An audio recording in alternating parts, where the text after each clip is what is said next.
Hello guys, welcome to my YouTube channel. ఈరోజు చేయబోయే recipe మెంతి కూర మటన్. ఇందుకోసం నేను ఇక్కడ హాఫ్ కేజీ వరకు మటన్ తీసుకున్నాను.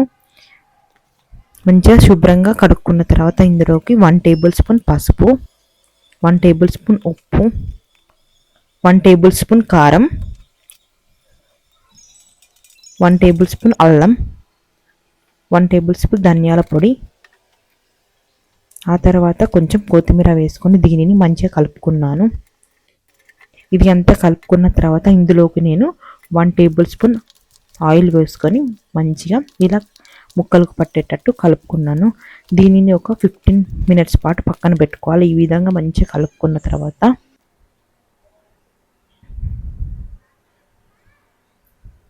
ఇలా పెట్టుకున్న తర్వాత స్టవ్ వెలిగించి బాండి పెట్టుకొని అందులో 2 టేబుల్ స్పూన్ వరకు ఆయిల్ పోసుకోవాలి. ఆ తర్వాత ఇక్కడ నేను 3 యాలకులు, దాల్చిన చెక్క 1 ఇంచు, సాజీరా కొంచెం, 3 లవంగాలు, 1 ఇంచు బగారాకు వేసుకొని మంచిగా ఫ్రై చేసుకున్నాను. ఇది మంచిగా ఫ్రై అయిన తర్వాత 1 ఆనియన్ తీసుకొని సన్నగా తరుక్కొని ఇలా ఫ్రై చేసుకున్నాను. ఆ తర్వాత 5 నుంచి 6 వరకు పచ్చిమిరపకాయలు తీసుకొని ఇందులో వేసుకొని ఫ్రై చేసుకుంటున్నాను. ఇది మంచిగా ఫ్రై అయిన తర్వాత చిటికెడు పసుపు వేసుకొని దీన్ని మంచిగా ఇలా ఫ్రై చేసుకోవాలి. ఇది అంతా ఫ్రై అయిన తర్వాత ఇక్కడ నేను 2 కట్టల మీడియం సైజ్ మెంతి కూర తీసుకున్నాను. అదిన్ని ఇందులో వేసుకొని మంచిగా ఫ్రై చేసుకోవాలి. ఒక 5 మినిట్స్ పాటు లో ఫ్లేమ్లోనే. ఈ మెంతి కూర అనేది ఎంత మంచిగా వేయించుకుంటే అంత టేస్టీగా ఉంటుంది.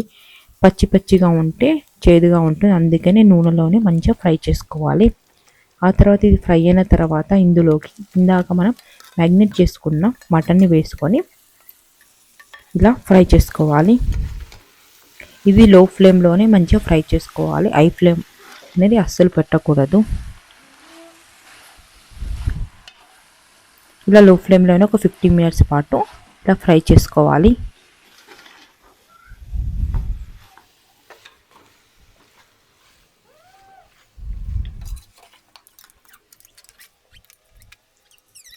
ఇలా మూత పెట్టుకొని ఒక 15 మినిట్స్ వరకు లో ఫ్లేమ్లోనే ఉడికించుకోవాలి. ఆ తర్వాత మూత తీసి మరలా కలుపుకోవాలి. ఈ విధంగా కలుపుకోవాలి.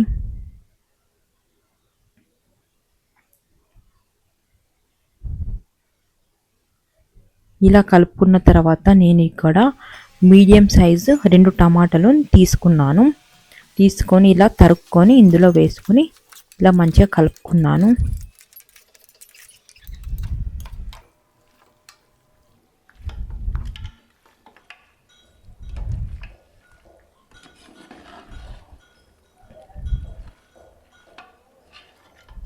దీనిని కూడా ఒక 15 మినిట్స్ వరకు లో ఫ్లేమ్లోనే ఉడికించుకోవాలి.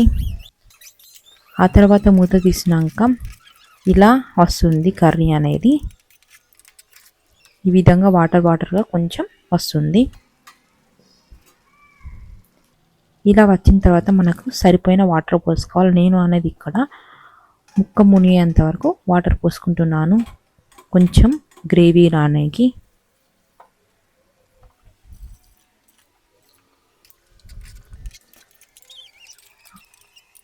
ఆ తర్వాత మూత పెట్టుకొని ఇక నేను 7 నుంచి 8 వరకు విజిల్స్ పెట్టుకున్నాను. ఇది లాత మటన్ కాబట్టి నేను 7 to 8 పెట్టుకున్నాను. అదే ముదురు మటన్ అయితే ఒక 10 వరకు విజిల్స్ పెట్టుకోవాలి. ఇలా మూత తీసినాక ఇలా వస్తుంది కర్రీ అనేది. వీరికి మొత్తం ఆయిల్గా వచ్చిన తర్వాత దీనిని కలుపుకోవాలి మంచిగా. దీనిని మళ్ళీ ఒక 10 మినిట్స్ వరకు లో ఫ్లేమ్లోనే ఇలా ఉడికించుకోవాలి. ఇలా ఉడికిన తర్వాత కొంచెం సాల్ట్ వేసుకోవాలి. ఇందాక నేను కొంచెమే సాల్ట్ వేసాను. ఇప్పుడు మళ్ళీ కొంచెం టేస్ట్ వేసి కొంచెం సాల్ట్ తక్కువ ఉంది కాబట్టి మళ్ళీ వేసాను. తర్వాత 1 టేబుల్ స్పూన్ ధనియాల పొడి, చిటికెడు గరం మసాలా వేసుకొని దీనిని లో ఫ్లేమ్లోనే ఒక 5 మినిట్స్ పాటు ఇలా ఉడికించుకోవాలి. ఇలా ఫ్రై అయిన తర్వాత ఇక్కడ నేను 1 కప్పు వరకు కొత్తిమీర తీసుకున్నాను. అదే సన్నగా తరుక్కొని ఇందులో వేసుకొని మంచిగా ఉడికించుకోవాలి. అంతే టేస్టీ మెంతి కూర మటన్ రెడీ. ఇది తప్పకుండా ట్రై చేయండి. అన్నంలోకి చాలా టేస్టీగా ఉంటుంది. ఇలా ఊరికి మటన్ తినే కన్నా ఇలా మెంతి కూర మటన్ చేసుకుంటే చాలా బాగుంటుంది. పక్కా ట్రై చేయండి. Thanks for watching. Please like, share and do subscribe my channel.